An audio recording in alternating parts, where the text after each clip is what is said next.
ಮಾತಾಡೋಣ. ಸನ್ಮಾನ್ಯ ಅಧ್ಯಕ್ಷರೇ, ನಾನೀಗಾಗಲೇ ಹೇಳಿದೆ,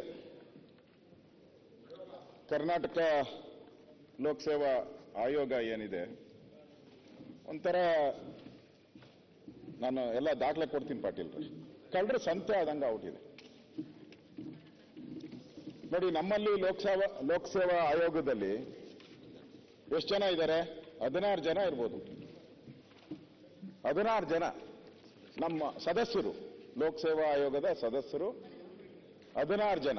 ಅವ್ರಿಗೆ 2.5 ಲಕ್ಷ ಸಂಬಳನ, 2.5 ಲಕ್ಷ ಮೋಸ್ಟ್ಲಿ ಸಂಬಳ, 2.5 ಲಕ್ಷ ಸಂಬಳ, ಕಾರು, PA, ಮನೆ, ಏನೇನು ಅಡುಗೆ ಎಲ್ಲ ಇದೆಲ್ಲ ಸೇರಿದ ಒಂದು 4 ಲಕ್ಷ ಅಷ್ಟು ಹಾಕ್ಬೋದು. 16 ಜನ KPSC ಮೆಂಬರ್ ಇದ್ದಾರೆ. ನಮ್ಮ ಪಾಪ್ಯುಲೇಷನ್ ಎಷ್ಟು? 6.5 ಕೋಟಿ. ಉತ್ತರ ಪ್ರದೇಶದಲ್ಲಿ 25 ಕೋಟಿ ಪಾಪ್ಯುಲೇಷನ್ ಇರಬೇಕು, ಕರೆಕ್ಟಾ? 25 ಕೋಟಿ ಪಾಪ್ಯುಲೇಷನ್. ಅಲ್ಲಿರೋರು 8 ಜನ. ನಮ್ಮ 6.5 ಕೋಟಿಗೆ 16 ಜನ, ಪ್ರತಿ ತಿಂಗಳು 4 ಲಕ್ಷ. ಉತ್ತರ ಪ್ರದೇಶದಲ್ಲಿ ಎಷ್ಟು ದೊಡ್ಡದವರು, ಸಾವಿರಾರು, ನಾವು ಸಾವಿರಾರಲ್ಲ 100 ಸಂಖ್ಯೆಯಲ್ಲಿ ನಾವು ಮಾಡಿದ್ರು ಅವ್ರು ಸಾವಿರಾರು ಸಂಖ್ಯೆಯಲ್ಲಿ ನೇಮಕಾತಿಗಳು ಮಾಡಬೇಕು, ನೇಮಕಾತಿಗಳನ್ನು ಮಾಡಬೇಕು. ಅಲ್ಲಿ ಇರೋದು 8 ಜನ. ಇದರಲ್ಲೂ ಹಗಲು ದರೋಡೆಯನ್ನ ಮಾಡ್ತಾ ಇದ್ದಾರೆ. ಇವತ್ತು ನಾನು ಈಗಾಗಲೇ ಹೇಳಿದೆ, ಪೂರ್ವಭಾವಿ ಪರೀಕ್ಷೆಗೆ 60 ಲಕ್ಷ, ಮುಖ್ಯ ಪರೀಕ್ಷೆಗೆ 1 ಕೋಟಿ, ಸಂದರ್ಶನದ ಮೂಲಕ 40 ಲಕ್ಷ. ಇದು ಫಿಕ್ಸ್. ಮತ್ತೆ ಅಧ್ಯಕ್ಷರೇ, ಒಂದು ರೇಟ್ ಕಾರ್ಡು ಫಿಕ್ಸ್ ಮಾಡ್ಬಿಟ್ಟವ್ರೆ. ತಮಗೂ ಗೊತ್ತಿರ್ಬೇಕನೋ, ಒಂದು ರೇಟ್ ಕಾರ್ಡು ಫಿಕ್ಸ್ ಮಾಡ್ಬಿಟ್ಟಿದ್ದಾರೆ.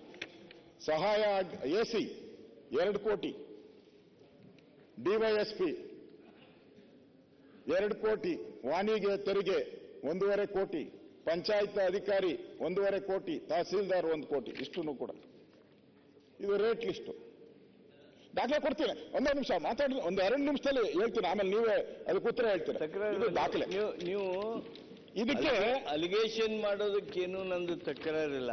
ಆದರೆ ತಾವು ವಿರೋಧ ಪಕ್ಷದ ನಾಯಕರು, ಲೋಕಸೇವಾ ಆಯೋಗ ಅಂತಿಮವಾಗಿ ನಮ್ಮ ಅಸಿಸ್ಟೆಂಟ್ ಕಮಿಷನರ್, ನಮ್ಮ ತಹಶೀಲ್ದಾರ್ ಅವ್ರನ್ನೆಲ್ಲರನ್ನೂ ರಿಕ್ರೂಟ್ ಮಾಡುತ್ತೆ, ಎಲ್ಲ ಸರ್ಕಾರಿ ಅಧಿಕಾರಿಗಳನ್ನ ರಿಕ್ರೂಟ್ ಮಾಡುತ್ತೆ.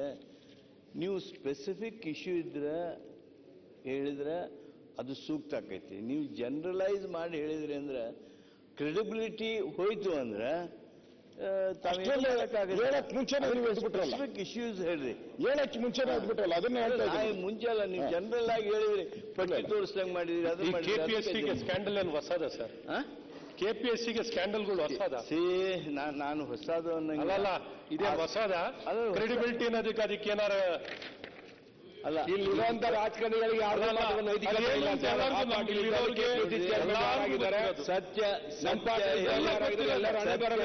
ಬಹಳ ಕೈ ಆಗುತ್ತೆ. ಹೌದು, ಅದಕ್ಕೆ ಸತ್ಯನೇ ಆತ್ಮವಂಚನೆ ನಿಮಗಂತೂ ಬಹಳ ಚೆನ್ನಾಗೇ ಗೊತ್ತಿದೆ. ಅದೆಲ್ಲ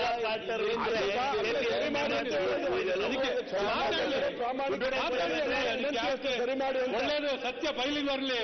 ಏನಪ್ಪ ಯಾವ್ಯಾವ ಮಾಡಿ ಅವನ್ ತೆಗಿಲಿ. ಹಿರಿಯರು ನಿಮ್ದು ಯಾವ ಕ್ಯಾಂಡಿಡೇಟ್ ಆಗಲಿ, ಕ್ಯಾಂಡಿಡೇಟ್ ನಾನು ಪ್ರಜಾಪ್ರಭುತ್ವದಲ್ಲಿ ಈ ತರ ಪಟ್ಟಿ ಹರಾಜ್ ಆಗ್ತಾ ಇದ್ದೀರಲ್ರಿ. ಎಲೆಕ್ಷನ್ ಕಮಿಷನ್ ಅವರೆಲ್ಲ ಬಂದರೆ ಎಷ್ಟು ಸುಳ್ಳೈತೆ, ಪಟ್ಟಿ ಸುಳ್ಳೈತೆ. ಸನ್ಮಾನ್ಯ ಮಾತಾಡಿ ಮುಗಿಸ್ಲಿ. ಅಲ್ಲ ಬಂದಿರೋದಲ್ಲ, ಇದು ಏನಿದೆ? ಇದು ಮಾಡ್ತೀರಿ ನೀವು?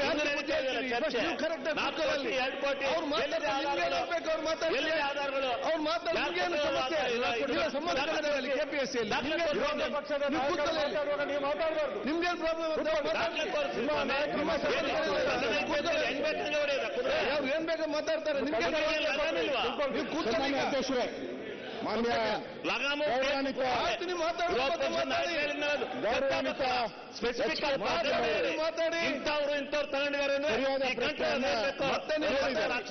ಎಲ್ಲವನ್ನೂ ಹೇಳ್ತಾರೆ. ಒಂದು 5 ನಿಮಿಷ ಅಧ್ಯಕ್ಷರೇ,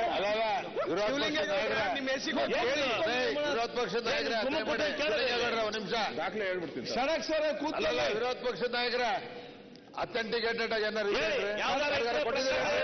ಈ ಗಂಟೆ ನಿಮ್ ಸರ್ಕಾರ ಮಾಡ್ಲಿಲ್ಲ ನಿಮ್ ಸರ್ಕಾರ ಇದ್ದಾಗ ಸುಮ್ಮನೆ ರಾಜ್ಯಕ್ಕೆ ಏನು ಹೋಗುತ್ತೆ ಮೆಸೇಜ್ ಏನಾಗುತ್ತೆ ನೀವು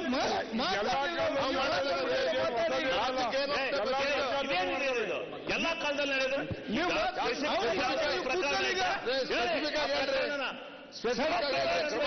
ಸಂಖ್ಯೆ ಆಗಲಿ ಅವ್ರು ಮಾತಾಡ್ಲಿ ಅಧ್ಯಕ್ಷ ಮಾತಾಡ್ಲಿಕ್ಕೆ ಬಿಡ್ಬೇಡಿ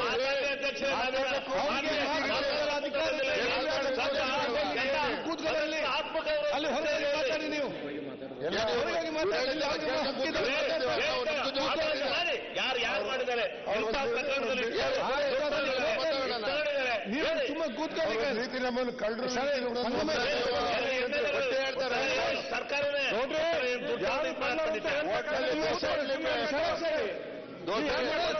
ಪಟ್ಟಿ ಹೇಳ್ತಾರಲ್ಲ